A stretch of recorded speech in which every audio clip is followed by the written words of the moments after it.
Hello, hello. Welcome back to the podcast. You are listening to Weight Loss Without Dieting. This is Haley Sohn, nutritionist and your host. And today we're going to talk about 3 steps that you can take to lose 30 pounds over the age of 45. And kind of my long form title for this episode is 3 steps that you can take to go from I don't know if I can lose weight to losing 30 pounds over the age of 45. So, first of all, if you are listening to this podcast and you've been trying to lose weight, but you feel really stuck where you are, I offer free diagnostic weight loss calls. So, in that call, you are going to get an understanding of why you've been stuck. Everyone that I work with has one of 3 types of weight loss resistance and sometimes all 3. And knowing which one is preventing you from losing weight is a really key aspect of your weight loss journey. You have to know why you're stuck in order to begin moving forward. So those are free diagnostic calls. It's time that's just devoted to you and your journey. I'm going to put the link to book your call with me in the show notes. So go do that. Don't hesitate. There's no reason not to do it. It's not a sales call. It's time devoted to you and helping you lose weight. So I'm going to open today's episode with a story. This is Kathy's story. She was a wonderful client of mine, and she was skeptical when she decided to come and work with me. She'd tried other diets before, Weight Watchers, some of the, you know, very popular ones, and just she'd seen a little bit of success, but nothing that really stuck around. And at the point when she came to work with me, she had just retired. And so she, what in her mind had this idea, I'm beginning this new journey of retirement. So I want to also end my weight struggle and then be able to move on with my life and go out in the world and do all the things that I want to do in retirement and not have to be thinking about my weight and worrying about what I'm eating and all of the things that weigh on us. But she wasn't sure, kind of the way I speak about weight loss. A lot of times people are like, I'm just not sure that I understand this or that this, like, I love the idea of it, but is this real? Like, does this actually work? And so she had that sentiment as well. And she also wasn't sure because she had tried other diets and they hadn't worked. She wasn't sure that she was capable of losing this weight. So she told me also that food was one of the ways she connected with her family, with her kids who were now, becoming adults and moving on with their lives as well. She's like, we sit around in the kitchen until late at night and with snacks and wine or beer and hang out. And that's how we connect. Do I have to give that up? Do I need to be skipping those? Do I need to skip my weekly girls' night? She would go out and they would, order appetizers and drinks. And she's like, can I even participate in those anymore? And I told her that the work that we're going to do, it's a lot more about gaining confidence during those events rather than feeling so unsure of yourself that you would feel the need to avoid those situations altogether. That is not what I want for anyone. And by the end of our work together, Kathy told me, I remember she got on this call and she was like, "Hi, I'm done. I've officially, I'm done and I don't need to work with you anymore." And I was like, "Perfect. That's awesome. That's exactly what I want for all of my clients is for them to feel like they've graduated and they get to move on now. This is no longer something that they are going to struggle with or that they have to think about." And that's exactly where she landed. So she lost about 50 pounds and she was just looking forward to enjoying retirement and not having to think about her food anymore or weight loss or obsessing over what she ate yesterday. So I'm going to kind of go over exactly what she did. This is what all of my clients do when they come to work with me. And I'm going to break it down in some simple steps that you can take home and do for yourself at home. So the first thing is know your metabolism. This is also part of that diagnostic weight loss call. So if you feel like this one's ringing a bell, again, go book that call. The link is in the show notes. So your hormones and your metabolism, I'm kind of talking about those interchangeably here. Um, but they take several drastic turns throughout your life. So one of them is in your 20s, and usually that's the onset of that is when you get your first job, your desk job, and you're no longer an active high school student who's playing sports. You're no longer a college student who's walking everywhere. You are now sitting at a desk all day long. And so we tend to lose a lot of muscle mass and become like go from almost overnight and go from someone who's pretty active to someone who's like completely sedentary. And another big one, this is for men and women, especially women, is in that kind of like 45, 50-year-old range. We also, our hormones and metabolism really change. And the problem with this is it's really not a problem. This is a normal part of life and a normal part of aging. And it doesn't have to mean weight gain. Let me say that one more time. It doesn't have to mean that you gain weight. But the problem is our eating habits generally don't change from about 20 years. The age of how we're eating when we're 20 years old is how we eat for the rest of our lives, generally.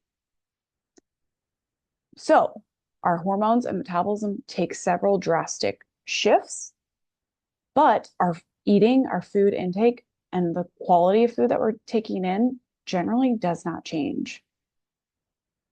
Now, with the exception of like the occasional diet that we try for a time and then we go back to how we are eating. Like most of this doesn't shift that much. We pretty much eat the same amount of calories, maybe more later in life. And but our body is not no longer equipped to handle it. So um we have to adjust for that. We have to take that into account. So you're eating for a metabolism that you no longer have. And that's a huge part of why you don't weigh what you want. So it's time to upgrade. You got to upgrade the way that you're eating. The first thing I do with all of my clients is we break down what foods are going to work for you right now. And we take into account your preferences. And there's a lot of ways to figure out what foods are going to work for you right now. How much of those foods is going to work for you and when in order for your body to lose weight? Those are three really important questions. And you can ask yourself those three questions right now and see what answers you get. Likely, whatever your intuition is correct. That's what I usually find. This process is super simple and it's just super simple. And that's what I'll say about that. Um, and yeah, like I said, you can do this by at home by asking yourself those questions, listening to your body's natural signals.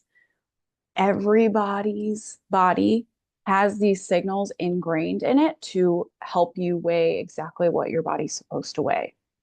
But you probably haven't listened to them since about kindergarten. We get completely socialized out of listening to those signals. Second thing that you can do at home is change your beliefs. The mental part of weight loss is both the most challenging and the least spoken about aspect. Nobody's talking about it.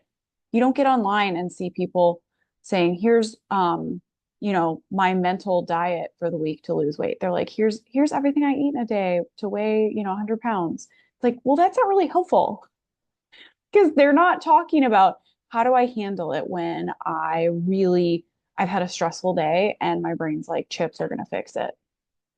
What do I do then? All you're saying is, you don't eat chips. Like that's not helpful. So, you have thousands of thoughts every day.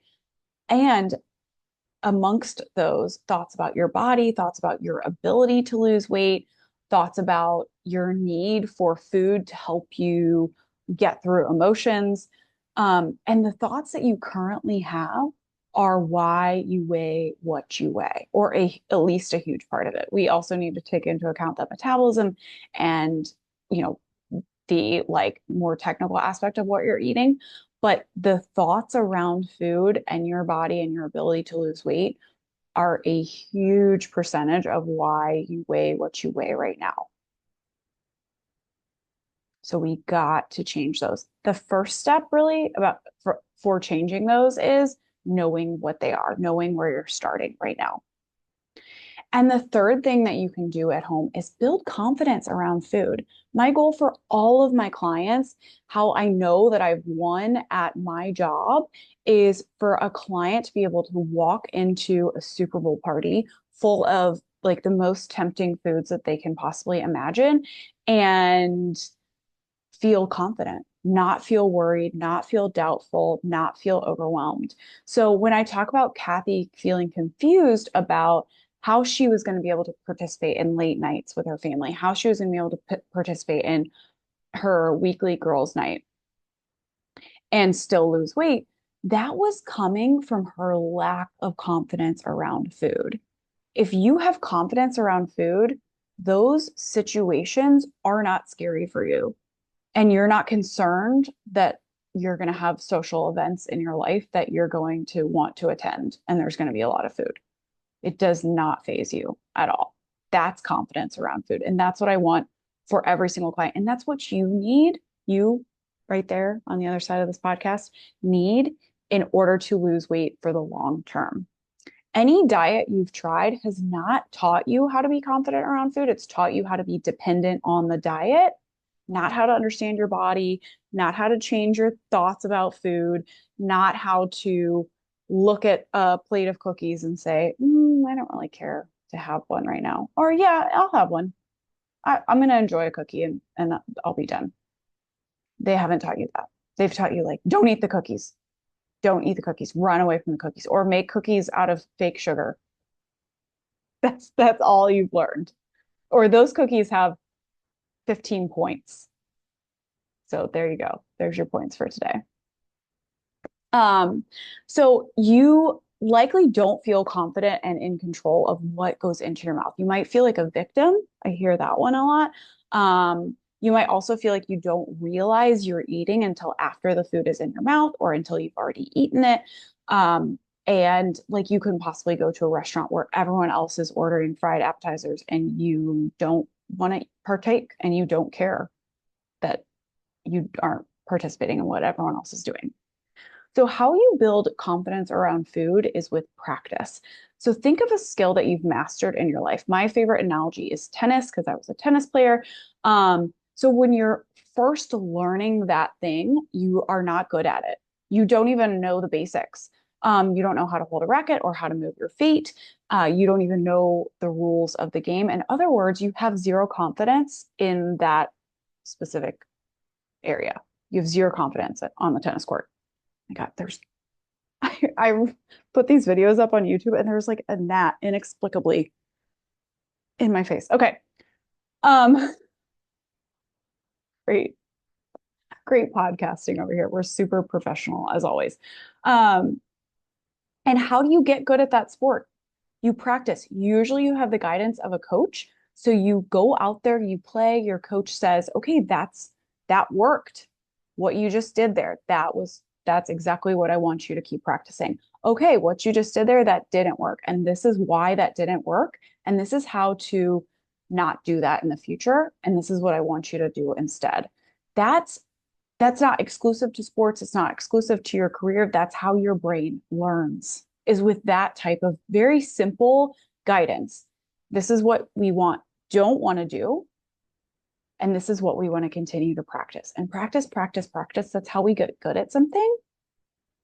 And that's how we get confident at something. So you can go from a tennis player who has no idea even how to hold a racket to one that's very confident in a very short amount of time with the right coaching and the right guidance. You can get there. And that's one of the three pillars that I work on with my clients is I play the role of that coach and I say, okay, this didn't work. This is why. And this is what I want you to do differently instead. This is what I want you to continue practice. And that's why my clients lose weight consistently and why they get to walk away from me by the end of our coaching. And how you can gain confidence at home is with this very simple evaluation. So it's 3 questions: what worked? What didn't work? What will I do differently next time? And then practicing that thing that you're going to do differently next time over and over and over again. And by the end of this process, when I take my clients through this process, 6 months, most of them have lost most of the weight that they wanted to lose. And in the final 6 months, they actually don't need one-on-one coaching from me anymore. They can get occasional coaching from my group program and just get occasional like touch-ins and continue losing weight on their own if they still have some pounds to lose, but also just basically in those final 6 months, finalize their confidence building to the point where, yeah, I permanently don't need to work with you anymore. Like I'm done. I've solved this. My brain is in a different place. I have a different relationship with food and I get to move on with my life. And that's what I want for you, for every single one of my clients, for anyone who's losing weight. It shouldn't be something that you struggle with for the rest of your life. It should be something that you practice a lot, you master, and then you get to move on. Okay. Thank you for listening. I'll see you on the next episode. Bye bye.